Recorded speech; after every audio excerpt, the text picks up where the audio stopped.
Price the lord. ದೇವರ ನಮ್ಮ ಸ್ತೋತ್ರವಾಗಲಿ. ಬಿಡುಗಡೆ ಸಂದೇಶ ಎಂಬ ಕಾರ್ಯಕ್ರಮಕ್ಕೆ ನಾನು ನಿಮ್ಮೆಲ್ಲರನ್ನು ಯೇಸು ಕ್ರಿಸ್ತನ ನಾಮದಲ್ಲಿ ಸ್ವಾಗತಿಸ್ತೇನೆ. ಪ್ರಾರ್ಥನೆ ಮಾಡೋಣ. ಪರಲೋಕದಲ್ಲಿರುವ ತಂದೆ ದೇವರೇ, ಯೇಸು ಕ್ರಿಸ್ತನ ನಾಮದಲ್ಲಿ ನನ್ನ ಪಾದ ಸನ್ನಿಧಾನಕ್ಕೆ ನಾವು ಬರುತ್ತೇವೆ. ಈ ವಾಕ್ಯಗಳನ್ನು ನೀನು ಅಭಿಷೇಕಿಸು. ಪವಿತ್ರಾತ್ಮ ನಿನ್ನನ್ನು ಸ್ವಾಗತಿಸ್ತೇನೆ. ನಮ್ಮ ಒಳ್ಳೆಯ ಬೋಧಕನಾಗಿದ್ಕೊಂಡು ಈ ಸಂದೇಶ ಮುಖಾಂತರವಾಗಿ ಪವಿತ್ರಾತ್ಮನೇ ನಿನ್ನ ಮಕ್ಕಳ ಸಂಗಡ ಮಾತನಾಡು. ಈ ವಾಕ್ಯಗಳು ಪ್ರತಿಯೊಂದು ಆತ್ಮಗಳಿಗೆ ಜೀವವನ್ನು, ಪ್ರೋತ್ಸಾಹವನ್ನು, ಭಕ್ತಿ ಅಭಿವೃದ್ಧಿಯನ್ನು ಮತ್ತು ಬಿಡುಗಡೆಯನ್ನು ಉಂಟು ಮಾಡುವ ನಾನು ಬಿಡುಕೊಳ್ತೇನೆ ಯೇಸು ಕ್ರಿಸ್ತ ನಾಮದಲ್ಲಿ, ಆಮೇನ್. ಇವತ್ತು ನಾನು ಧ್ಯಾನ ಮಾಡ್ತೇವೆ ಕೀರ್ತನೆ ಪುಸ್ತಕ 18ನೇ ಕೀರ್ತನೆಯಲ್ಲಿ 27ನೇ ವಾಕ್ಯ. ಸಾಮ್ ಚಾಪ್ಟರ್ 18 ವರ್ಸ್ 27.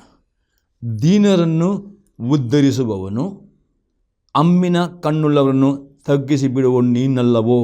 ಇಲ್ಲಿ ದಾವೀದನು ಈ ಕೀರ್ತನೆ ಹೇಳ್ತಾನೆ, ದೇವರು ದೀನರನ್ನು ಉದ್ಧರಿಸ್ತಾನೆ, ಅಮ್ಮಿನ ಕಣ್ಣನ್ನು ತಗ್ಗಿಸಿ ಬಿಡ್ತಾನೆ ಅಂದರೆ. ಅದರಲ್ಲಿ ದೀನರು ಎಂದರೆ ಯಾವ ರೀತಿಯಲ್ಲಿ ಈ ದೀನರು ಎಂದರೆ ಅರ್ಥ ಏನು?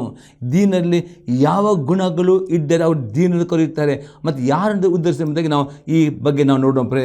ನಾವು ನೋಡ್ತೇವೆ ದೀನರಲ್ಲಿ 4 ಗುಣಗಳು ತೋರಿ ಬರಬೇಕು. ಅದು ಒಂದು ಆಗಿದೆ ಪಶ್ಚಾತ್ತಾಪದ ಹೃದಯ. ನಾವು ನೋಡ್ತೇವೆ 2ನೇ ಪೂರ್ವಕರ ವರ್ತಂತ ಕಾಂಡ 7ನೇ ಆದ್ಯದಲ್ಲಿ 14ನೇ ವಾಕ್ಯ.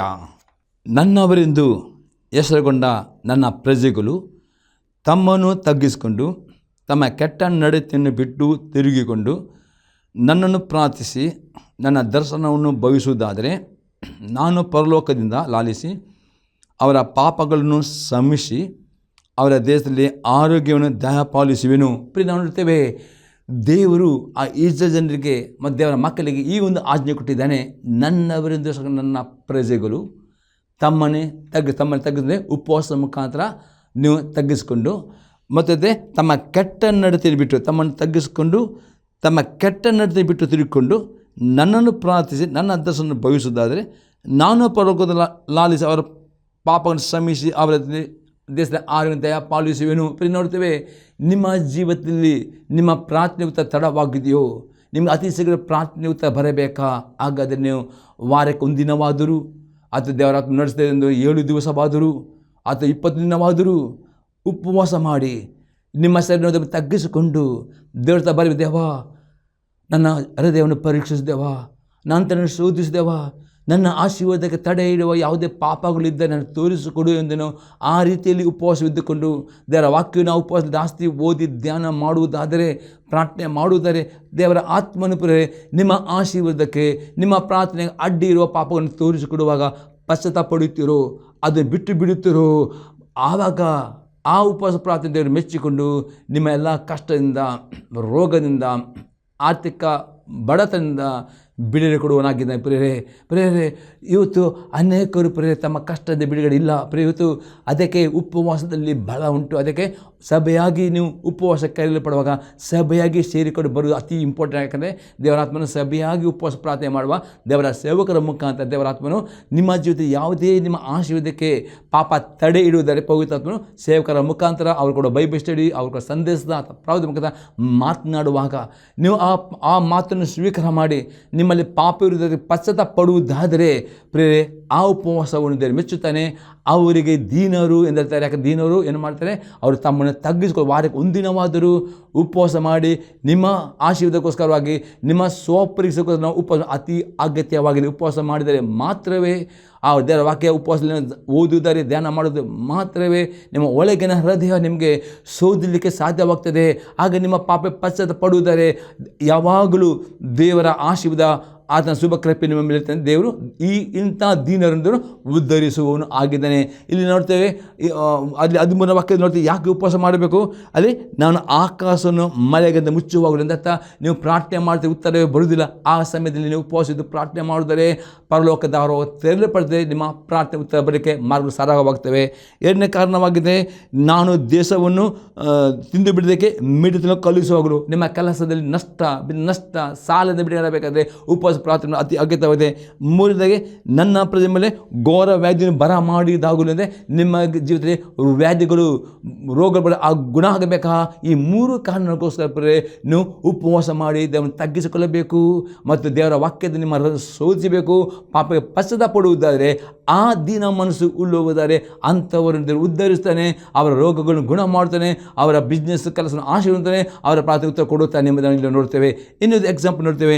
ಯೋವೇಲ್ ಪ್ರವಾದನೆ ಪುಸ್ತಕ 2ನೇ ಅಧ್ಯಾಯದಲ್ಲಿ 12-14 ವಾಕ್ಯ ತನಕ. ಯೆಹೋವನು ಇಂತೆನ್ನುತ್ತಾನೆ, ಈಗಲಾದರೂ ನೀವು ಮನಪೂರ್ವಕವಾಗಿ ನನ್ನ ಕಡೆಗೆ ತಿರುಗಿಕೊಂಡು ಉಪವಾಸ ಮಾಡಿರಿ, ಅಳಿರಿ, ಗೋಳಾಡಿರಿ, ನಿಮ್ಮ ಬಟ್ಟೆಗಳನ್ನೆಲ್ಲ ನಿಮ್ಮ ಹೃದಯಗಳನ್ನು ಹರಿದುಕೊಂಡು ನಿಮ್ಮ ದೇವರಾದ ಯೆಹೋವನ ಕಡೆಗೆ ತಿರುಗಿಕೊಳ್ಳಿರಿ. ಆತನ ದಯೆಯು ಕನಿಕರವು ದೀರ್ಘಶಾಂತಿಯು ಮಾಕೃಪೆಯುಳ್ಳವನಾಗಿ ಮಾಡಬೇಕಿದ್ದ ಕೆಡಿಗೆ ಮನ ಮರುಗುತ್ತಾನೆ. ಅದು ಒಂದು ವೇಳೆ ಪಶ್ಚಾತ್ತಾಪಟ್ಟು ಹಿಂದಿರುಗಿ ನಿಮ್ಮ ದೇವರ ಯೆಹೋವನ ಧಾನ್ಯ ಪಾನ ನೈವೇದ್ಯಗಳಿಗೆ ಅನುಕೂಲವಾದ ಸೂರವನ್ನು ದಯಪಾಲಿಸಿ ಹೋದವನು. ಪ್ರಿಯರಲ್ಲಿ ಯೋಲ್ ಪ್ರವಾದಿ ಕರೆಯುತ್ತಾನೆ, ನಿಮಗೆ ಆರ್ಥಿಕ ಕ್ಷೇತ್ರದಲ್ಲಿ ನಿಮಗೆ ಸಾಲದ ಬಂಧನದಲ್ಲಿ ಉಂಟು, ಆರ್ಥಿಕ ಕೊರತೆಯಲ್ಲಿದ್ದೀರೋ, ಪ್ರೇರೆ ದೇವರ ಆತ್ಮನಲ್ಲಿ ಯೋಲ್ ಈಗಲಾದರೂ ಈ ರೀತಿ ಮಾರುಕಟ್ಟೆಗಳು ದಿನ ಕುಸಿದು ಹೋಗ್ತವೆ. ನಿಮ್ಮ ಕೆಲಸದಲ್ಲಿ ನಿಮಗೆ ಸಂಬಳ ಜಾಸ್ತಿ ಆಗೋದಿಲ್ಲ, ನಿಮ್ಮ ಇನ್ಕಮ್ ಇನ್ಕ್ರೀಸ್ ಆಗೋಲ್ಲ, ಸಾಲ ಜಾಸ್ತಿ ಆಗ ರೀತಿಯಲ್ಲಿ ಆಗುವಾಗ ದೇವರ ಆತ್ಮನ ಕರೀತಾನೆ, ಉಪವಾಸ ಮಾಡಿರಿ, ಅಲ್ಲಿರಿ, ಗೋಳೆ ಉಪವಾಸ ಮಾಡುವುದು. ಯಾಕೆಂದರೆ ದೇವ ನನ್ನ ಹೃದಯವನ್ನು ಶೋಧಿಸಿದೆವ, ನನ್ನ ಆರ್ಥಿಕ ಸಮೃದ್ಧಿಗೋಸ್ಕರವಾಗಿ ಎಲ್ಲಿ ನಾನು ತಪ್ಪಿ ಬಿದ್ದೇನೆ, ಆ ರೀತಿ ಉಪವಾಸ ಮಾಡಿ ಬಂದು ದೇವರ ಹತ್ರ ಕೇಳಿದರೆ ಮಾತ್ರ ದೇವರ ಆತ್ಮನು ನಿಮ್ಮ ಆಶೀರ್ವಾದಕ್ಕೆ ತಡೆದ ಪಾಪಗಳನ್ನು ದೇವರು ತೋರಿಸ್ತಾನೆ.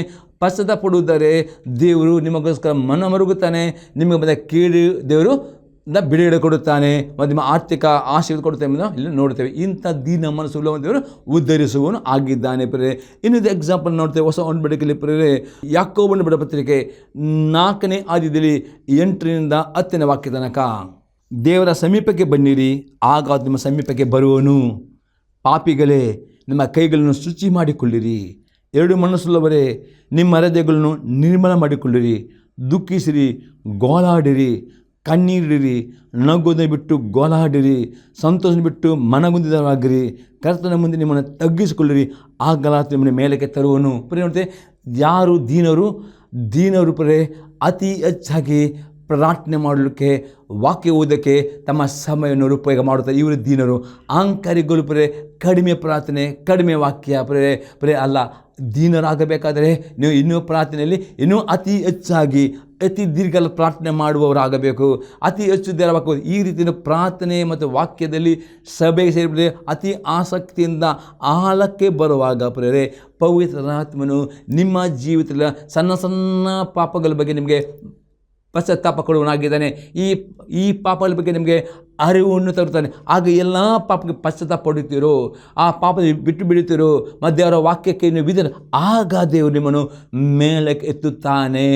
ಬರೀ ಇದು ದೀನರಲ್ಲಿ ತೋರಿ ಬರೋ ಒಂದು ವೇಳೆ ಈ ರೀತಿಯ ಗುಣ ಇಲ್ಲ ಪ್ರೇರೆ, ಅವರು ಅಹಂಕಾರಿಗಳು, ಅವರಿಗೆ ದೇವರು ಕಷ್ಟವನ್ನು ತಗ್ಗಿಸಬೇಕಾಗತ್ತೆ. ಇವತ್ತು ನಿಮಗೆ ದೇವರು ಉದ್ಧಾರ ಮಾಡುವಾಗ ಈ ರೀತಿಯ ಪಶ್ಚಾತ್ತಾಪದ ಹೃದಯ ನಿಮ್ಮಲ್ಲಿ ಇದ್ದರೆ ಮಾತ್ರವೇ ಅಂಥ ದೀನರನ್ನು ದೇವರು ಯಾವಾಗಲೂ ಉದ್ಧರಿಸ್ತಾನೆ. ಅವರ ಮೇಲೆ ವಿಶೇಷ ಕೃಪೆ, ಅಭಿಷೇಕ, ಆಶೀರ್ವಾದ, ಶುಭ ಕೃಪೆ ಅವರ ಮೇಲೆ ಇರುತ್ತದೆ ಪ್ರಿಯರೇ. 2ನೇ ಸಂಗತಿ ನೋಡ್ತೇವೆ, ದೀನರ ಅರ್ಥ ದೇವರ ಪ್ರತಿಯೊಂದು ಆಜ್ಞೆಗಳನ್ನು ಕೈಕೊಂಡು ನಡೆಯುವವನು ಆಗಬೇಕು. ಮತ್ತೆ ಬರೋ ಸುವಾರ್ತೆ 18ನೇ ಅಧ್ಯಾಯದಲ್ಲಿ 1-4 ವಾಕ್ಯ ತನಕ. ಆ ವೇಳೆಯಲ್ಲಿ ಶಿಷ್ಯರು ಯೇಸುವಿನ ಬಳಿಗೆ ಬಂದು ಪರಲೋಕ ರಾಜ್ಯದಲ್ಲಿ ಯಾವನು ಹೆಚ್ಚಿನವನು ಎಂದು ಕೇಳಲು ಆತ ಚಿಕ್ಕ ಮಗುವನ್ನು ಹತ್ತಿರ ಕರೆದು ಅವ್ರ ನಡುವೆ ನಿಲ್ಲಿಸಿ ಅವರಿಗೆ, ನೀವು ತಿರುಗಿಕೊಂಡು ಚಿಕ್ಕ ಮಕ್ಕಳಂತೆ ಆಗದೆ ಹೋದರೆ ನೀವು ಪರಲೋಕ ರಾಜ್ಯದಲ್ಲಿ ಸೇರುವುದೇ ಇಲ್ಲವೆಂದು ನಿಮಗೆ ಸತ್ಯವಾಗಿ ಹೇಳುತ್ತೇನೆ. ಈಗಿರುವುದರಿಂದ ಯಾವನು ಚಿಕ್ಕ ಮಗುವಿನಂತೆ ತನ್ನನ್ನು ತಗ್ಗಿಸಿಕೊಳ್ಳುತ್ತಾನೋ ಅವನೇ ಪರಲೋಕ ರಾಜ್ಯದಲ್ಲಿ ಹೆಚ್ಚಿನವನು. ಇಲ್ಲಿ ಯೇಸು ಅತಿ ಸ್ಪಷ್ಟವಾಗಿ ಯೇಸು ಕ್ರಿಸ್ತನ ಶಿಷ್ಯರು ಯೇಸು ಕ್ರಿಸ್ತನಿಗಿಂತ ಪ್ರಾಯಸ್ಥರು, ಮುದುಕರಾಗಿದ್ದರು. ಯೇಸು ಕ್ರಿಸ್ತನ ಪ್ರಾಯ ಅದು 33 ವರ್ಷ ಮಾತ್ರ ಲೋಕದಲ್ಲಿ ಬದುಕುತ್ತನು. ಆದರೆ ಯೇಸು ಕ್ರಿಸ್ತನ ಶಿಷ್ಯರು ಯೇಸು ಕ್ರಿಸ್ತನ ಪ್ರಾಯಸ್ಥರು, ಅಂಥವರು ಯೇಸು ಕ್ರಿಸ್ತನೇ ಈ ಚಿಕ್ಕ ಮಗುವಿನಾಗಿ ನೀವು ದತ್ತಪ್ರೇ, ನೀವು ಪ್ರಾಯದಲ್ಲಿ ಎಷ್ಟು ದೊಡ್ಡವರಾಗುವುದು, ಮುದುಕರಾಗುವುದು, ಮುದುಕಿಯರಾಗುವುದು, ಪ್ರಾಯಸ್ಥ. ಆದರೆ ನಿಮ್ಮ ಆತ್ಮದಲ್ಲಿ ನಿಮ್ಮ ಹೃದಯ ಚಿಕ್ಕ ಮಗು ನೋಡಿದ್ರೆ ಚಿಕ್ಕ ಮಕ್ಕಳು ತನ್ನ ತಂದೆ ತಾಯಿ ಹೇಳಿದನ್ನೇ ಅವರು ಮಾಡುತ್ತಾರೆ. ಎಂದಿಗೂ ತಂದೆ ತಾಯಿಗೆ ಅವರು ವಿರೋಧ ಮಾತನಾಡುವುದಿಲ್ಲ. ತಂದೆ ತಾಯಿ ಪರಿಪೂರ್ಣ ಭರವಸೆ. ಆ ರೀತಿ ನೀವು ದೇವರ ವಾಕ್ಯಕ್ಕೆ ಸಂಪೂರ್ಣವಾಗಿ ನಿಮ್ಮ ಹೃದಯದ ವಾಕ್ಯವನ್ನು ನೀವು ಚಿಕ್ಕ ಮಗನನ್ನು ಅಂಗೀಕಾರ ಮಾಡಿಕೊಂಡು ಆ ಪ್ರತಿಯೊಂದು ವಾಕ್ಯಕ್ಕೆ ಆಜ್ಞೆಗೆ ವಿಧೇಯರಾಗುತ್ತಿರೋ ಇಂಥ ಹೃದಯವು ದೀನರು ಅಥವಾ ಚಿಕ್ಕ ಮಕ್ಕಳ ಹೃದಯ, ಇಂಥವರು ದೇವರು ಪರಲೋಕ ರಾಜ್ಯದ ಆಶೀರ್ವಾದಗಳು ಅವರಿಗೆ ಕೊಡುವನಾಗಿದ್ದಾನೆ. ಒಂದು ವೇಳೆ ನಿಮ್ಮ ಹೃದಯದಲ್ಲಿ ದೇವರ ವಾಕ್ಯಗಳು ಬರುವಾಗ ಆ ವಾಕ್ಯವನ್ನು ಎದುರಿಸೋದಾದರೆ, ವಾಕ್ಯವನ್ನು ತಿರಸ್ಕರಿಸಿದರೆ, ಅದರ ಅರ್ಥ ನೀವು ದೇವರ ಮುಂದೆ ಅಹಂಕಾರಿಗಳಿಗೂ ದೇವರು ವಿರೋಧ. ಅಹಂಕಾರ ಎಲ್ಲಿ ಹೋದ್ರು ಅವರು ಸಕ್ಸಸ್ ಆಗೋದಿಲ್ಲ, ಅವರು ಎಲ್ಲಿ ಹೋದ್ರು ಕಷ್ಟಗಳು ಅವ್ರು ಹಿಂಬಾಲಿಸಬೇಕು. ಆದರೆ ನಿಮ್ಮ ಹೃದಯದಲ್ಲಿ ಪ್ರೇರೆ ಚಿಕ್ಕ ಮಗುನಾಗೆ ದೇವರ ವಾಕ್ಯ ಓದುವಾಗ, ದೇವರ ವಾಕ್ಯ ಕೇಳುವಾಗ ಅದು ಅಂಗೀಕಾರ ಮಾಡಿರಿ ಪ್ರೇರೆ. ಮತ್ತು ಆ ವಾಕ್ಯಕ್ಕೆ ಇದ್ದ ಹಾಗೆ ಏನು ವಾಕ್ಯ ಇರ್ತದೆ ಅದು ಅರ್ಥ ಮಾಡಿಕೊಳ್ಳಿ ಸರಿಯಾಗಿ, ಅದಕ್ಕೆ ವಿಧೇಯರಾಗುವುದರೆ 100% ದೇವರ ಪರಲೋಕದ ಎಲ್ಲ ಆಶೀರ್ವಾದಗಳು ನೀವು ಅನುಭವ ಮಾಡುತ್ತೀರಿ. ದೇವರನ್ನು ಉದ್ಧಾರ ಮಾಡುತ್ತಾನೆ. ಇನ್ನೊಂದು ಎಕ್ಸಾಂಪಲ್ ನೋಡ್ತೀವಿ ಪ್ರೇರೆ. ಫಿಲಿಪ್ಪಿಯವರಿಗೆ ಬರೆದ ಪತ್ರಿಕೆ 2ನೇ ಅಧ್ಯಾಯದಲ್ಲಿ 5ರಿಂದ 8ನೇ ವಾಕ್ಯ ತನಕ. ಕ್ರಿಸ್ತ ಯೇಸುವಿನಲ್ಲಿದ್ದಂಥ ಮನಸ್ಸು ನಿಮ್ಮಲ್ಲಿರಲಿ. ಆತನು ದೇವ ಸ್ವರೂಪನಾಗಿದ್ದರೂ ದೇವರಿಗೆ ಸರಿ ಸಮಾನನಾಗಿರದೆಂಬ ಅಮೂಲ್ಯ ಪದವಿಯನ್ನು ಬಿಡಲೊಲ್ಲೆನು ಎಂದೆನಿಸದೆ ತನ್ನನ್ನು ಬರಿದು ಮಾಡಿಕೊಂಡು ದಾಸನ ರೂಪವನ್ನು ಧರಿಸಿಕೊಂಡು ಮನುಷ್ಯರಿಗೆ ಸದೃಶನಾದನು. ಹೀಗೆ ಆತನು ಆಕಾರದಲ್ಲಿ ಮನುಷ್ಯನಾಗಿ ಕಾಣಿಸಿಕೊಂಡಿದ್ದಾಗ ತನ್ನನ್ನು ತಗ್ಗಿಸಿಕೊಂಡು ಮರಣವನ್ನು, ಅಂದರೆ ಶಿಲುಬೆಯ ಮರಣವನ್ನು ಹೊಂದುವಷ್ಟು ವಿಧೇಯನಾದನು. ಈ ಕಾರಣ ದೇವರು ಆತನು ಅತ್ಯುನ್ನತ ಸ್ಥಾನಕ್ಕೆ ಏರಿಸಿದನು. ನಾವು ನೋಡ್ತೇವೆ ಪ್ರೇರೆ, ದೀನ ಹೃದಯ. ನೋಡಿದ್ರೆ ಯೇಸು ಕ್ರಿಸ್ತನು ದೇವರೊಬ್ಬನೇ ಮಗನಾಗಿದ್ದನು. ಆದರೂ ದೇವರ ಚಿತ್ತ ಇತ್ತು ಅವನು ಕಲ್ವರಿ ಶಿಲುಬೆಯಲ್ಲಿ ನಮ್ಮ ಪಾಪ ಸಾಯಬೇಕಾಗಿತ್ತು. ಆದರೂ ಅವನು ದೇವರ ಹತ್ರ ಪ್ರಾರ್ಥನೆ, ಗಸ್ತಿ ಪ್ರಾರ್ಥನೆ, ದೇವ ನನ್ನ ಚಿತ್ತ ನಿನ್ನ ಚಿತ್ತವಾಗಿ ಪ್ರಾರ್ಥನೆ ಮಾಡುತ್ತಾನೆ. ಆ ಪ್ರಾರ್ಥನೆ ದೇವರ ಆತ್ಮ ಬಲ ಹೊಂದಿಕೊಳ್ಳುತ್ತಾನೆ. ದೇವರ ಚಿತ್ತಕ್ಕೆ ಪರಿಪೂರ್ಣ ತನ್ನನ್ನೇ ತೆಗೆಸಿಕೊಂಡು ಶಿಲುಬೆ ಮರಣವನ್ನು ಹೊಂದುವಷ್ಟು ಈ ವಿಧೇಯತೆ ದೇವರು ತನ್ನ ಮಗನಲ್ಲಿ ನೋಡಿದ ಅನಂತರವೇ ಆತನಿಗೆ ಅತಿ ಉನ್ನತವಾದ ಸಾಗದೆ. ಪ್ರಿಯರೇ, ನಿಮಗೆ ದೇವರು ವಾಗ್ದಾನ ಮಾಡಿದ ಧರ್ಮೋಸ್ಕರ ಪುಸ್ತಕದಲ್ಲಿ 28ನೇ ಅಧ್ಯಾಯದಲ್ಲಿ 1-14 ವಾಕ್ಯದ ಎಲ್ಲ ಆಶೀರ್ವಾದ ನಿಮಗೆ ಬೇಕಾ? ಎಲ್ಲ ಜನ ನಿಮ್ಮ ಎಲ್ಲ ಕುಟುಂಬಕ್ಕೆ ನಿಮ್ಮ ಕುಟುಂಬ ಎತ್ತರ ಪಡಬೇಕಾ? ನೀವು ಅನೇಕ ಸಾಲ ಕೊಡುವ ಸಾಲ ಎಲ್ಲ 28ನೇ ಅಧ್ಯಾಯದಲ್ಲಿ ಬರೆದ 1-14 ವಾಕ್ಯದ ಎಲ್ಲ ಆಶೀರ್ವಾದ ನಿಮ್ಮದಾಗಬೇಕಾ? ಯೇಸು ಕ್ರಿಸ್ತ ಮನಸ್ಸು ನಿಮಗೆ ಬರಬೇಕು. ಯೇಸು ಕ್ರಿಸ್ತನಾಗೆ ತಂದೆ ಚಿತ್ತವಾಗಿದೆ. ಆತನ ಆಜ್ಞೆಗೆ ವಿಧೇಯರಾಗಬೇಕು. ದೇವರಾತ್ಮನ ಏನು ಹೇಳುತ್ತಾನೋ ಪ್ರೇರೆ, ಅದು ಕಷ್ಟವಾಗಿ ತೋರಿದರೂ ಸಹ ಅದು ಸ್ಯಾಕ್ರಿಫೈಸ್ ಆಗಿ ತೋರೋದು ವಿಧೇಯರಾಗಬೇಕು. ಯೇಸು ಕ್ರಿಸ್ತನು ಪ್ರೇರೆ ತಂದೆ ಚಿತ್ತವಿತ್ತು ಶಿಲುಬೆ ಮರಣವನ್ನು ಸಾಯುವುದಕ್ಕೆ, ಅದು ಕಷ್ಟಕರವಿತ್ತು. ಆದರೂ ಅವನು ಪ್ರಾರ್ಥನೆ ಮಾಡಿದನು. ಪ್ರಾರ್ಥನೆ ಮುಖ ದೇವರ ಕೃಪೆ ಹೊಂದಿಕೊಂಡು ಆತ ದೇವರ ಚಿತ್ತ ಆ ವಿಧೇಯತೆ ದೇವರು ನೋಡಿ ನಂತರವೇ ಆತನಿಗೆ ಆಗ ನಿಮಗೆ ಬರೇ ಅತಿ ಉನ್ನತದ ಆಶೀರ್ವಾದ ಬರಬೇಕಾ? ಇಂಥ ವಿಧೇಯತೆಯ ಮನಸ್ಸು, ಇದಕ್ಕೆ ದೀನ ಹೃದಯ. ಯಾರಲ್ಲಿ ದೀನತೆ ಉಂಟು ಅವರು ದೇವರ ವಾಕ್ಯವನ್ನು ಇದ್ದ ಹಾಗೆ ಸ್ವೀಕಾರ ಮಾಡುತ್ತಾರೆ. ಇದ್ದಾಗ ಆತ ವಾಕ್ಯ ವಿಧೇಯರಾಗುತ್ತಾರೆ. ಅಂಥವ್ರ ದೇವರು ಅತಿ ಉನ್ನತವಿದ್ದರು ಆಶೀರ್ವಾದ ಮಾಡುತ್ತಾನೆ ಪ್ರೇರೆ. ಆದರೆ ಯಾರು ದೇವರ ವಾಕ್ಯವನ್ನು ತಿರಸ್ಕಾರ ಮಾಡುತ್ತಾರೋ ಅವರ ಅಹಂಕಾರಿಗಳು. ಅವರನ್ನು ದೇವರು ತಗ್ಗಿಸಾಗದೆ ನೀವು ದೇವರ ಆಶೀರ್ವಾದ ಬರಬೇಕಾ? ಈ ದಿನವೇ ದೇವರ ಬೇಡಿಕೊಳ್ಳಿರಿ. ನಿಮ್ಗೆ ಕಷ್ಟ ಆಗ್ತದೆ, ಪ್ರಾರ್ಥನೆ ಮಾಡಿ. ಯೇಸು ಕ್ರಿಸ್ತ ಕಷ್ಟ ಆಯಿತು, ಪ್ರಾರ್ಥನೆ ಮಾಡುವ ದೇವರು ತನ್ನ ದೂತರ ಮುಖಾಂತರ ದೇವರು ಯೇಸು ಕ್ರಿಸ್ತನ ಬಲಪಡಿಸಿದನು. ಆ ದೇವರು ಎಷ್ಟು ಪ್ರಾರ್ಥನೆ ಮಾಡ್ತಾರೋ ಅಷ್ಟು ದೇವರ ಆತ್ಮ ಶಕ್ತಿಯನ್ನು ಹೊಂದಿಕೊಳ್ಳಿ. ಆ ದೇವರಾತ್ಮ ಶಕ್ತಿಯಿಂದ ನಿಮಗೆ ಎಲ್ಲ ಆಜ್ಞೆಗಳಿಗೆ ನಿಮಗೆ ಅತಿ ಸುಲಭವಾಗ್ತದೆ. ಅದಕ್ಕೆ ಪ್ರಾರ್ಥನೆ ಬೇಕು, ವಿಧೇಯರಾಗಬೇಕು. ವಿಧೇಯರಾದರೆ ಮಾತ್ರವೇ ನಿಮ್ಮ ದೇವರು ಉನ್ನತವಾಗಿ ಆಶೀರ್ವಾದ ಮಾಡ್ತಾರೆ, ಉದ್ಧರಿಸ್ತಾನೆ. ಇವರು ದೀನರು ಆಗಿದ್ದಾರೆ. 3ನೇ ಅರ್ಥ, ದೀನತೆ ಅರ್ಥ ಏಕ ಮನಸ್ಸು ಉಳ್ಳವರು ಆಗಬೇಕು. ರೋಮಾಪುರದಲ್ಲಿರುವ ಪತ್ರಿಕೆ 12ನೇ ಅಧ್ಯಾಯದಲ್ಲಿ 16ನೇ ವಾಕ್ಯ. ನಿಮ್ಮೊಳಗೆ ಏಕ ಮನಸ್ಸುಳ್ಳವರಾಗಿರಿ, ದೊಡ್ಡಸ್ತಿಕೆ ಮೇಲೆ ಮನಸ್ಸಿಡದೆ ದೀನರ ಸಂಗಡ ಬಲಕ್ಕೆ ಆಗಿರಿ. ನೀವೇ ಬುದ್ಧಿವಂತರೆಂದು ಎನಿಸಿಕೊಳ್ಳಬೇಡಿರಿ. ದೀನರು ಯಾವಾಗಲೂ ಅವರು ದೀನೊಟ್ಟಿಗೆ ಬಲಕ್ಕೆ ಅಂದರೆ ಅವರು ತಾನೇ ಬುದ್ಧಿವಂತನು, ತಾನೇ ಜ್ಞಾನಿ ಒಂದು ಅಹಂಕಾರ ಮಾಡದೆ ಆವತ್ತು ನಿಮ್ಮ ಮಾಡ್ತಾನೆ ದೀನ ಸಂಗಡ ಐಕ್ಯತೆ ಇರ್ತದೆ. ಇದು ನಿಮ್ಮಲ್ಲಿ ಬೇಕು ಪ್ರೇರೆ. ಅಹಂಕಾರಿಗಳು ಅವ್ರು ತಾನೇ ಬುದ್ಧಿವಂತರು, ತಾನೇ ಎಂದಿಗೂ ಹಾಗೆ ನಿಮ್ಮಲ್ಲಿ ಬರದೆ ನೀವೇ ಬುದ್ಧಿವಂತ ನೆನೆಸಿಕೊಳ್ಳದೆ ದೇವರ ಐಕ್ಯತೆಯಲ್ಲಿ, ದೇವರ ಮಕ್ಕಳ ಐಕ್ಯತೆಯಲ್ಲಿ, ದೇವರ ಸೇವಕರ ಐಕ್ಯತೆಯಲ್ಲಿ ಇರಬೇಕು. ಇನ್ನೊಬ್ಬರ ಮಾತನ್ನು, ಇನ್ನೊಬ್ಬರ ಆಲೋಚನೆ ಕೇಳುವರಾಗಬೇಕು ಪ್ರೇರೆ. ಈ ದೀನತೆ ಇದ್ದರೆ ಮಾತ್ರ ನಿಮ್ಮಲ್ಲಿ ಏಕ ಮನಸ್ಸು ಪ್ರೇರೆ. ನೀವು ಸಭೆಯಲ್ಲಿಯೂ ಸೇವಕರೊಟ್ಟಿಗೂ ಏಕ ಮನಸ್ಸು ಹೋಗ್ತಾರೆ. ಈ ಏಕ ಮನಸ್ಸು ಇದ್ದರೆ ಮಾತ್ರ ಅಂಥ ಪ್ರಾರ್ಥನೆ ದೇವರು ಕೇಳುತ್ತಾನೆ. ಗಂಡ ಹೆಂಡತಿ ಮಧ್ಯದಲ್ಲಿ ಈ ದೀನತೆ ಇದ್ದರೆ, ನೀವು ಏಕ ಮನಸ್ಸು ಇದ್ದರೆ ನಿಮ್ಮ ಪ್ರಾರ್ಥನೆ ಕೇಳುತ್ತಾನೆ. ಈ ದೀನತೆ ಇಲ್ಲದರೆ ನಿಮ್ಮ ಕುಟುಂಬದಲ್ಲಿ ಕಾರ್ಯ ಮಾಡಲಿಕ್ಕೆ ಆಗುವುದಿಲ್ಲ ಪ್ರೇರೆ. ಅದಕ್ಕೆ ದೀನ ಮನಸ್ಸು ಎಂದರೆ ನೀವು ಒಬ್ಬರೊಬ್ಬರನ್ನು ತಗ್ಗಿಸಿಕೊಳ್ಳುವುದು, ಒಬ್ಬರನ್ನು ಸಹಿಸಿಕೊಳ್ಳುವುದು, ತಾನೇ ಬುದ್ಧಿವಂತನನ್ನು ಅಹಂಕಾರ ಪಡೆದೇ ಇರುವುದು, ಇದು ದೀನ ಮನಸ್ಸಾಗಿದೆ. ಇನ್ನೊಂದು ವಾಕ್ಯ ನೋಡ್ತೇವೆ, ಏಕ ಮನಸ್ಸು ಅದು ದೀನ ಹೃದಯ ಬರಬೇಕಾದ್ರೆ ಏನು ಮಾಡಬೇಕು? ಎಫೆಸದವರ ಬರೆದ ಪತ್ರಿಕೆ 4ನೇ ಅಧ್ಯಾಯದಲ್ಲಿ 1-3 ವಾಕ್ಯ ತನಕ, ನೀವು ದೇವರಿಂದ ಕರೆಯಲ್ಪಟ್ಟವರ ಕಾರಣ ಯೋಗ್ಯರಾಗಿ ನಡೆದುಕೊಳ್ಳಬೇಕೆಂದು ಕರ್ತನ ಸೇವೆಯಲ್ಲಿ ಸೆರೆಯನ್ನು ನಾನು ನಿಮ್ಮನ್ನು ಪ್ರಬೋಧಿಸ್ತೇನೆ. ನೀವು ಪೂರ್ಣ ವಿನಯ ಸಾತ್ವಿಕತ್ವಗಳಿಂದಲೂ ದೀರ್ಘ ಶಾಂತಿಯಿಂದಲೂ ಕೂಡಿದವರಾಗಿ ಪ್ರೀತಿಯಿಂದ ಒಬ್ಬರನ್ನೊಬ್ಬರು ಸಹಿಸಿಕೊಳ್ಳಿರಿ. ಸಮಾಧಾನ ಎಂಬ ಬಂಧನದಿಂದ ಕಟ್ಟಲ್ಪಟ್ಟವರಾಗಿದ್ದು ಪವಿತ್ರಾತ್ಮದಿಂದ ಐಕ್ಯವನ್ನು ಕಾಪಾಡಿಕೊಳ್ಳದೆ ಆಸಕ್ತರಾಗಿರಿ. ದೀನತೆ ಎಂಬ ಮನಸ್ಸು ಯಾರು ಅವರು ಏನು ಮಾಡ್ತಾರೆ? ಅವರು ಒಬ್ಬರೊಬ್ಬರನ್ನು ಪ್ರೇರಿತ ಗಂಡ ಹೆಂಡತಿ ನಿಮ್ಮ ಕುಟುಂಬದಲ್ಲಿ ಈ ದೀನ ಮನಸ್ಸು ಇರುವುದಾದರೆ 100% ನಿಮ್ಮ ಕುಟುಂಬವನ್ನು ಎಲ್ಲ ಕುಟುಂಬಗಳಿಂದಲೂ ನಿಮ್ಮ ಕುಟುಂಬವನ್ನು ಶ್ರೇಷ್ಠವಾಗಿ ಎಲ್ಲ ಕುಟುಂಬಗಳು ನಿಮ್ಮ ಕುಟುಂಬ ಮೇಲೆ ಎತ್ತುತ್ತಾನೆ ಪ್ರೇರೆ. ಅದೇ ದೀನತೆ ಅಂದರೆ ಏನು? ನೀವು ಒಬ್ಬರೊಬ್ಬರನ್ನು ದೀರ್ಘ ತಾಳ್ಮೆಯಿಂದ ಪ್ರೀತಿಯಿಂದ ಒಬ್ಬರ ಬಲಗಳನ್ನು ಸಹಿಸಿಕೊಳ್ಳುವರಾಗಬೇಕು ಮತ್ತು ಸಮಾಧಾನ ಎಂಬ ಕಟ್ಟಲ್ಪಟ್ಟವರಾಗಿದ್ದು ಪವಿತ್ರ ಐಕ್ಯವನ್ನು ಕಾಪಾಡಿಕೊಳ್ಳುವ. ಆವಾಗ ಮಾತ್ರ ನಿಮ್ಮಲ್ಲಿ ಏಕ ಮನಸ್ಸುಯಿಂದ ಪ್ರಾರ್ಥನೆ ಮಾಡಿ ಆ ದೀನ ಮನಸ್ಸುಳ್ಳವರು ಈ ರೀತಿಯ ಗುಣವುಳ್ಳಿರ್ತಾರೆ. ಅವರು ಏನು ಮಾಡ್ತಾರೆ? ಒಬ್ಬರೊಬ್ಬರು ಅವರು ಸಹಿಸಿಕೊಳ್ಳುತ್ತಾರೆ. ಒಬ್ಬರ ಬಲವನ್ನು ನೋಡಿಕೊಂಡು ಅವರು ದೂರ ಇರಲಿ ಕಾರಣ ದೂರದೆ ಸಹಿಸಿಕೊಂಡು ತಾಳ್ಮೆಯಿಂದ ಸಹಿಸಿಕೊಳ್ಳುತ್ತಾರೆ. ಐಕ್ಯತೆ ಕಾಪಾಡಿ ಮತ್ತು ಐಕ್ಯವಾಗಿ ಆ ದೀನರನ್ನು ದೇವರು ಉದ್ಧಾರ ಮಾಡ್ತಾನೆ. ಅವರ ಪ್ರಾರ್ಥನೆ ಉತ್ತರ ಕೊಡ್ತಾನೆ. ಆ ಕುಟುಂಬದ ಆಶೀರ್ವಾದ ಮಾಡ್ತಾನೆ. ಒಂದು ಈ ದೀನತೆ ಇಲ್ಲವ ಪ್ರೇರೆ ಅಲ್ಲಿ ನಿಮ್ಮ ಕುಟುಂಬದಲ್ಲಿ ಆಶೀರ್ವಾದ ಬರುವುದಿಲ್ಲ ಪ್ರೇರೆ. ಇನ್ನೊಂದು ಎಕ್ಸಾಂಪಲ್ ನೋಡ್ತೇವೆ ಪ್ರೇರೆ. 1ನೇ ಪೇತ್ರನ ಪತ್ರಿಕೆ 3ನೇ ಅಧ್ಯಾಯದಲ್ಲಿ 6 ಮತ್ತು 7ನೇ ವಾಕ್ಯ, ಸಾರಲು ಹಾಗೆ ಅಬ್ರಹಾಮನಿಗೆ ವಿಧೇಯನಾಗಿದ್ದು ಅವನನ್ನು ಯಜಮಾನ ಎಂದು ಕರೆದಳು ಎಂದು ಬರೆದಿದೆ. ನೀವು ಸಾರಲ ಕುಮಾರ್ತೆಗಳಿದ್ದೀರಲ್ಲ ಪ್ರೇರೆ, ನಿಮ್ಮ ಕುಟುಂಬದಲ್ಲಿ ದೇವರು ಉದ್ಧಾರ ಮಾಡಬೇಕಾ? ಪ್ರತಿಯೊಬ್ಬ ಸ್ತ್ರೀಯರು ಸಾರಲಾಗೆ ತಮ್ಮ ಗಂಡನಿಗೆ ವಿಧೇಯರಾಗಬೇಕು ಮತ್ತು ತಮ್ಮ ಗಂಡನನ್ನು ನಿಮ್ಮ ಯಜಮಾನ ಎಂದು ಗೌರವ ಕೊಡುವರಾಗಬೇಕು ನಾವು ನೋಡ್ತೇವೆ.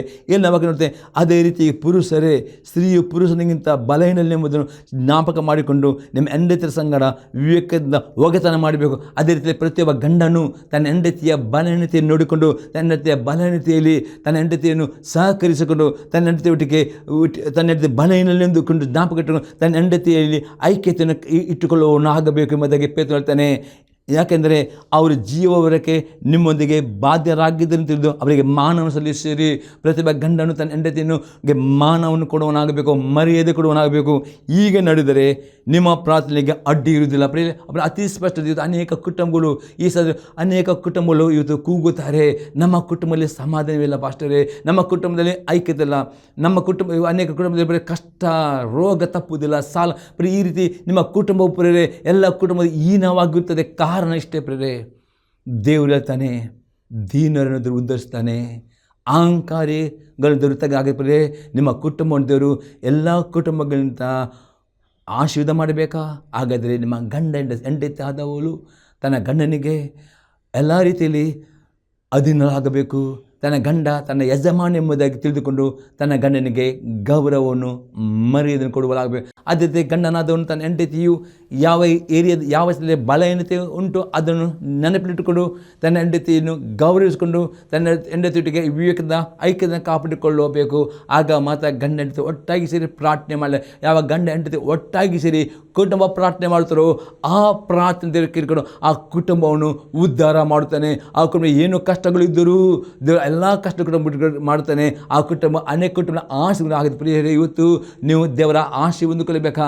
ದೇವರು ಉದ್ಧಾರ ಮಾಡಬೇಕಾ? ಪ್ರಿಯರೇ, ಈ 3ನೇ ಗುಣವಾಗಿದೆ ಏಕ ಮನಸ್ಸು. ಇದು ದೀನಲ್ಲಿ ತೋರಿಬಿಡಿ. ಅಹಂಕಾರಿಗಳಲ್ಲಿ ಈ ಅಹಂಕಾರಿಗಳು ಏನು ಮಾಡ್ತಾರೆ? ಅವರು ಇನ್ನೊಬ್ಬರ ತೀರ್ಪು ಮಾಡ್ತಾರೆ, ಅವರಿಗೋಸ್ಕರ ಅವರ ಐಕ್ಯತೆ ಬರುವುದಿಲ್ಲ. ಪ್ರಿಯ, ಇದು ಅಹಂಕಾರಿಯಾಗಿದೆ. ಪ್ರಿಯ, ಇನ್ನೊಂದು ಉದಾಹರಣೆ ನೋಡ್ತೇವೆ. ಲೂಕನ ಬರೆದ ಸುವಾರ್ತೆ 18ನೇ ಅಧ್ಯಾಯದಲ್ಲಿ 9-14 ವಾಕ್ಯ ತನಕ. ಇದಲ್ಲದೆ ತಾವೇ ನೀತಿವಂತರೆಂದು ತಮ್ಮಲ್ಲಿ ಭರವಸೆಟ್ಟುಕೊಂಡು ಉಳಿದವರನ್ನು ಉದಾಸೀನ ಮಾಡುವಂಥ ಕೆಲವರಿಗೆ ಒಂದು ಸಾಮ್ಯವನ್ನು ಹೇಳಿದನು. ಅದೇನೆಂದರೆ, ಪ್ರಾರ್ಥನೆ ಮಾಡಬೇಕೆಂದು 2 ಮನುಷ್ಯರು ದೇವಾಲಯಕ್ಕೆ ಹೋದರು. ಒಬ್ಬನು ಪರಿಸಯನು, ಒಬ್ಬನು ಸುಂಕದವನು. ಪರಿಸಯನು ನಿಂತುಕೊಂಡು ಪ್ರಾರ್ಥಿಸುವಾಗ ತನ್ನೊಳಗೆ, ದೇವರೇ, ಸುಲುಕೊಳ್ಳುವವರು, ಅನ್ಯಾಯಗಾರರು, ಆದರ ಮಾಡುವವರು ಆಗಿರುವ ಉಳಿದ ಜನರಂತೆ ನಾನಲ್ಲ, ಈ ಸುಖದವನಿತು ಅಲ್ಲ. ಆದ್ದರಿಂದ ನಿನಗೆ ಸ್ತೋತ್ರ ಮಾಡುತ್ತೇನೆ, ಎಲ್ಲ ಬರ್ತಿ ಉಪವಾಸ ಮಾಡ್ತೇನೆ, ನಾನು ಸಂಪಾದಿಸಿದ ಎಲ್ಲದರಲ್ಲೂ 10% ಪಾಲು ಕೊಡುತ್ತೇನೆ ಅಂದುಕೊಂಡು. ಆದರೆ ಆ ಸುಂಕದವನು ದೂರದಲ್ಲಿ ನಿಂತು ಆಕಾಶದ ಕಡೆ ಕಣ್ಣೆತ್ತಿ ನೋಡುವುದಕ್ಕೂ ಮನಸ್ಸಿಲ್ಲದೆ ಏದನ್ನು ಬಡುಕೊಳ್ಳುತ್ತಾ, ದೇವರೇ, ಪಾಪಿಯದು ನನ್ನ ಕರುಣಿಸು ಅಂದನು. ಇವ ನೀತಿವಂತನೆಂದು ನಿರ್ಣಯಪಟ್ಟವನಾಗಿ ತನ್ನ ಮನೆಗೆ ಹೋದನು. ಆ ಪರಿಜನು ಅಂಥವನಿಗೆ ಹೋಗಲಿಲ್ಲ ಎಂದು ನಿಮಗೆ ಹೇಳುತ್ತೇನೆ. ತನ್ನನ್ನು ಹೆಚ್ಚಿಸಿಕೊಳ್ಳುವ ಪ್ರತಿಯೊಬ್ಬನು ತಗ್ಗಿಸಲ್ಪಡುವನು, ತನ್ನ ತಗ್ಗಿಸಿಕೊಳ್ಳುವನು ಹೆಚ್ಚಿಸಲ್ಪಡುವನು ಅಂದನು. ಇಲ್ಲಿ ಅತಿ ಯೇಸು ಕ್ರಿಸ್ತನ ಒಂದು ಸಾಮ್ಯ ಮುಖಾಂತರ ಇಬ್ಬರು ಪ್ರಾರ್ಥನೆ ಮಾಡಿ ಹೋಗ್ತಾರೆ ಪ್ರಾರ್ಥನೆ ಸಭೆಗೆ. ಅಲ್ಲಿ ಪರಿಜಯನು ಪ್ರೇರೆ ಆ ಸುಂಕದ ನೋಡಿಕೊಂಡು ತನ್ನ ಸುಂಕದ ಹೋಲಿಕೆ ಮಾಡಿ ಅವನು ಪ್ರಾರ್ಥನೆ ಬರ್ತಾನೆ. ಅವನು ಪ್ರಾರ್ಥನೆ ಮಾಡಿ ಆ ಸುಂಕದವನ ಜೀವಿತ ನೋಡಿಕೊಂಡು ತನ್ನ ಹೋಲಿಕೆ ಎಂದಿಗೂ ಪ್ರೇರೆ ನಿಮ್ಮ ಕುಟುಂಬದಲ್ಲಿ ಒಬ್ಬರೊಬ್ಬರ ಜೀವಿತ ನೋಡಿಕೊಂಡು ಹೋಲಿಕೆ ಮಾಡಬೇಡ್ರಿ ಪ್ರೇರೆ. ನಿಮ್ಮಲ್ಲಿ ದೀನತೆ ಇರದೇ ಬೇಕು. ನಿಮ್ಮ ಜೀವಿತವನ್ನು ಆದಷ್ಟು ದೇವರ ವಾಕ್ಯ ಓದಿ ದೇವರ ವಾಕ್ಯ ಹೋಲಿಕೆ ಮಾಡುವರಾಗಬೇಕು.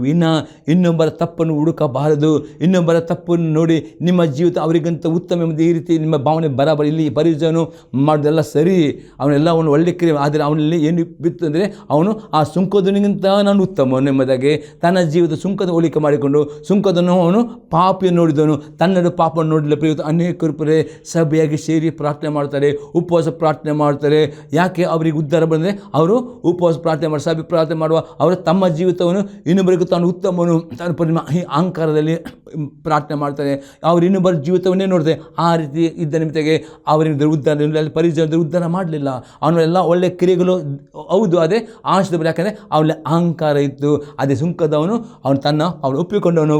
ಬರೀ ಆ ಸುಂಕದವನಾಗೆ ದೇವರ ಸಭೆ ಬರುವಾಗ ನೀವು ನಿಮ್ಮ ಜೀವಿತವನ್ನು ದೇವ ನನ್ನನ್ನು ಪರೀಕ್ಷಿಸಿದವ ನನ್ನ ಸೋದಿವ ಈ ರೀತಿಯಲ್ಲಿ ಬರಬೇಕು. ಇನ್ನೊಬ್ಬರ ಯಾವ ಪಾಪ ನೋಡಲಿಕ್ಕೆ ನೀವು ಬರಬಾರದು. ಅದೇ ಕುಟುಂಬವನ್ನು ಆಸೆ ಮಾಡಬೇಕಾದರೆ ಗಂಡ ಹೆಂಡತಿ ಒಬ್ಬರವರ ತಪ್ಪನ್ನು ನೋಡಬಾರದು. ನೀವು ದೇವರ ವಾಕ್ಯದ ಮುಖಾಂತರ ನಿಮ್ಮ ಜೀವಿತವನ್ನು ಪರೀಕ್ಷೆ ತಗ್ಗಿಸ್ಕೊಂಡು ಬರುವುದಾದರೆ ಆ ಕುಟುಂಬವನ್ನು ದೇವರು ಉದ್ಧಾರ ಮಾಡ್ತಾನೆ. ಅವ್ರನ್ನ ಆಸೆ ಈ ರೀತಿಯಲ್ಲಿ ಏಕ ಮನಸ್ಸನ್ನು ಮಾಡೋ ಪ್ರಾರ್ಥನೆಯಲ್ಲಿ ಬಹಳ ಉಂಟು ಪ್ರೆ. ಆ ಪ್ರಾರ್ಥನೆಯಲ್ಲಿ ನೀವು ಏನು ಬಂಧಿಸ್ತೀರೋ ಇಸ್ಕೊಳ್ತೇವೆ. ಮತ್ತೆ 18 ನೀವು ಏನು ಬಂಧಿಸ್ತಾರೋ ಅದು ಬಂಧಿಪಡುತ್ತೆ, ಏನು ಬಿಚ್ಚುತ್ತೀರೋ ಅದು ಬಿಸಿಲುಪಡುತ್ತೆ ಎಂಬುದಾಗಿ ಮತ್ತೆ ಬರೆಸುತ್ತೆ. 18ನೇ ವಾಕ್ಯದಲ್ಲಿ ಬಲಿಪಡಿದೆ. ಮತ್ತು 19ನೇ ನೀವು ಭೂಲೋಕದಲ್ಲಿ ತಾವು ಬೇಡಿಕೊಳ್ಳುತ್ತಾಗ ಯಾವುದಾದ್ರೂ ಒಂದು ವಿಷಯಕ್ಕೆ ಒಂದೇ ಮನಸ್ಸಿನ ಪ್ರಾರ್ಥನೆ ಮಾಡುವುದಾದರೆ ಪರಲೋಕದ ತಂದೆಯು ನಿಮ್ಮ ಪ್ರಾರ್ಥನೆ ಕೇಳಿ. ಈ ರೀತಿ ಒಟ್ಟಾಗಿ ಸೇರಿ ಪ್ರಾರ್ಥನೆ ಮಾಡೋ ಭಾಳ ಉಂಟು. ಇಂಥ ದೀನರು ಉದ್ಧರಿಸ್ತಾನೆ ಎಂಬುದಾಗಿ ದಾವೀದನು ಹೇಳುತ್ತಾನೆ. ಈಗ 4ನೇ ಸಂಗತಿಯಾಗಿದೆ ಪ್ರೇರೆ, ದೇವರ ಹಸ್ತದ ಕೆಳಗೆ ತಗ್ಗಿಸಿಕೊಳ್ಳುವರಾಗಬೇಕು. ಪೇತ್ರನು ಬರೆದ ಮೊದಲನೇ ಪತ್ರಿಕೆ ಅದು 5ನೇ ಅಧ್ಯಾಯದಲ್ಲಿ 6ನೇ ವಾಕ್ಯ, ಈಗಿರುವುದರಿಂದ ದೇವರ ತ್ರಾಣವುಳ್ಳ ಹಸ್ತದ ಕೆಳಗೆ ನಿಮ್ಮನ್ನು ತಗ್ಗಿಸಿಕೊಳ್ಳಿರಿ, ಆ ತಕ್ಕ ಕಾಲದಲ್ಲಿ ನಿಮ್ಮನ್ನು ಮೇಲಕ್ಕೆ ತರುವನು. ಅಪಸ್ಪೇತಾನೆ ಪ್ರತಿಯೊಬ್ಬರನ್ನು ದೇವರು ನಿಮ್ಮನ್ನು ಮೇಲಿನ ಸ್ಥಾನಕ್ಕೆ ಇನ್ನೂ ನಿಮ್ಮ ಅಭಿಷೇಕವನ್ನು ನಿಮಗೆ ಇನ್ಕ್ರೀಸ್ ಮಾಡಬೇಕಾ, ಇನ್ನೂ ನೀವು ದೇವರ ಹಸ್ತದ ಮೇಲೆ ದೇವರ ವಾಕ್ಯಕ್ಕೆ ಪರಿಪೂರ್ಣ ತಗ್ಗಿಸಿಕೊಳ್ಳುವ. ಎಷ್ಟು ದೇವರ ವಾಕ್ಯಕ್ಕೆ ತಗ್ಗಿಸಿಕೊಳ್ಳುತ್ತೀರೋ, ಎಷ್ಟು ದೇವರ ವಿದ್ಯಾರ್ಥಿಗಳು ತಕ್ಕ ಸಮಯದಲ್ಲಿ ನಿಮ್ಮ ವಿಧೇಯತೆಯನ್ನು ನೋಡಿಕೊಂಡು ನಿಮ್ಮ ವಿಧೇಯತೆಯಲ್ಲಿ ನಿಮ್ಮ ನಂಬಿಕೆ ನೋಡಿಕೊಂಡು ದೇವರು ನಿಮ್ಮನ್ನು ನಿಮ್ಮ ಕುಟುಂಬದ ಇದರಲ್ಲಿ ನಿಮ್ಮ ಸಭೆಯಲ್ಲಿ ಇವೆಲ್ಲ ವಿಶ್ವಾಸದ ಎದುರಿನಲ್ಲಿ ನಿಮ್ಮನ್ನು ಮೇಲೆ ಕೆತ್ತುತ್ತಾನೆ, ಮೇಲನ ಆಶೀರ್ವಾದ ಮೇಲನರಾಗಿ ಮಾಡುತ್ತಾನೆ. ದೇವರ ಮುಂದೆ ಆತ ವಾಕ್ಯದ ಮೇಲೆ ತಗ್ಗಿಸಿಕೊಳ್ಳುವವರು. ಈ 4 ಗುಣಗಳು ಪ್ರೇರೆ ನಿಮ್ಮಲ್ಲಿ ಇರುವುದರೆ ನೀವು ದೀನರಾಗಿದ್ದೀರಿ. 100% ಈ ಗುಣ ಇಲ್ಲದಿದ್ದರೆ ಈ ದಿನ ಪಶ್ಚಾತ್ತಾಪಡಿರಿ. ಯಾಕಂದರೆ ದೇವರು ಅಹಂಕಾರಿಗಳನ್ನು ಅಹಂಕಾರಿಗಳು ಶಿಕ್ಷಿಸುವವನು ಆಗಿದ್ದಾನೆ. ಅದೇ ದೇವರ ಶಿಕ್ಷೆ ನಿಮಗೆ ಬೇಡ, ಅದನ್ನ ಆಶೀರ್ವಾದ ಕರುಣೆ ಕೃಪೆ ಬೇಕಾ. ಈ ದಿನವೇ ಈ 4 ಗುಣಗಳನ್ನು ಅನುಭವ ಮಾಡಿ. ಇದು ಅತಿ ಅಗತ್ಯವಾಗಿದೆ ಬರೀ. ಈ 4 ಗುಣ ನಿಮ್ಮದಿದ್ದರೆ ಒಂದು ವಾಗ್ದಾನ ನಿಮಗೆ ಹೇಳಿ ನಾವು ಕ್ಲೋಸ್ ಮಾಡ್ತೇನೆ ಬರೀ. ಐಜಯ 66ನೇ ಅದರಲ್ಲಿ 2ನೇ ವಾಕ್ಯ, ಐಜಯ 66 ಅದರಲ್ಲಿ ಬರೀ, ನಾನು ಕಟಾಕ್ಷಿಸುವನು ಎಂಥವನೆಂದರೆ ದೀನನು, ಮನ ಮುರಿದವನು, ನನ್ನ ಮಾತಿಗೆ ಭಯಪಡುವವನು. ಇಂಥ ಇವತ್ತು ದೇವರ ಕರುಣೆ ಯಾರ ಮೇಲೆ ಬರ್ತದೆ? ಐಜಯ 66 ಹೇಳುತ್ತದೆ, ದೀನ ಯಾರಲ್ಲಿ ಈ ದೀನ ಹೃದಯ 4 ಗುಣ ಉಂಟು. ಈ ದೀನರನ್ನು ಪ್ರೇರೆ ದೇವರು ಕಟಾಕ್ಷಿಸುತ್ತಾನೆ. ದೇವರು ಕರುಣಾಗದೆ ಈ ದೀನ ಹೃದಯ ನಿಮ್ಮಲ್ಲಿ ಅಳವಡಿಸಿಕೊಳ್ಳಿರಿ. ದೇವರ ಆಶೀರ್ವಾದ ಹೊಂದಿಕೊಳ್ಳಿರಿ. ದೇವರೆಲ್ಲ ಕಷ್ಟದಿಂದ, ಸಮಸ್ಯೆಯಿಂದ, ಸಾಲಿಂದ, ರೋಗದ ಮೇಲೆ ಬಿಡುಗಡೆ ಮಾಡುವ ಸಾಪವಂತ ದೇವರು ನಮಗೆ ಸ್ತೋತ್ರವಲ್ಲಿ. ಈ ಸಂದೇಶ ನಿಮಗೆ ಉತ್ತೇಜನವಾಗಿದೆ. ನಿಮ್ಮ ಅಭಿಪ್ರಾಯ ತಿಳಿಸಿರಿ. ನಿಮಗೆ ನಾನು ಪ್ರಾರ್ಥನೆ ಮಾಡೋಣ. ಪರಲೋಕದ ದೇವರೇ, ಯೇಸು ಕ್ರಿಸ್ತನ ನಾಮದಲ್ಲಿ ಸ್ತೋತ್ರವನ್ನು ಕೊಂಡಾಡ್ತೇನೆ. ಇದನ್ನು ಕೆಲವು ಪ್ರತಿಯೊಬ್ಬರಲ್ಲಿ ಈ ದೀನತೆಯ ಹೃದಯವು, ದೀನತೆಯ ಗುಣಗಳು ಪ್ರತಿ ಅಳವಡಿಸಿಕೊಂಡು ನಿನ್ನ ವಾಕ್ಯದ ಮುಂದೆ ತೆಗೆಸಿಕೊಳ್ಳುವಂತೆ ಕೃಪೆ ಪ್ರತಿಭೆ ಕೊಡಬೇಕು ನಾನು ಬೇಡ್ಕೊಳ್ತೇವ. ಯಾಕೆ ನೀನು ಅತಿ ಸ್ಪಷ್ಟವಾಗಿ ಯಾರಲ್ಲಿ ದೀನದುಂಟು ಅವನು ಉದ್ಧಾರ ಮಾಡ್ತೇವೆ. ಈ ಸಂದರ್ಭ ಪ್ರತಿಯೊಬ್ಬರನ್ನು ದೀನರಾಗಿ ಮಾಡಿಕೊಂಡು ಅವರೆಲ್ಲ ಕಷ್ಟ, ಶಾಪ, ರೋಗ, ಸಾಲಿಂದ ಬಿಡುಗಡೆ ಮಾಡಿ ನಾನು ಬೇಡ್ಕೊಳ್ತೇನೆ ಯೇಸು ಕ್ರಿಸ್ತನ ನಾಮದಲ್ಲಿ. ಆಮೇನ್. Praise the lord. ದೇವರು ನಿಮ್ಮನ್ನು ಆಶೀರ್ವಾದ ಮಾಡಲಿ. God bless you all.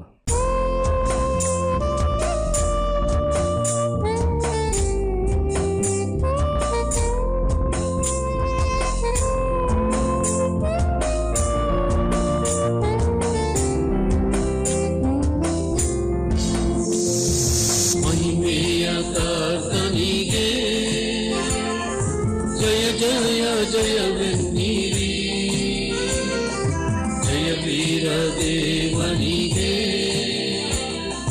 ನಿತ್ಯ ಸ್ತುತಿ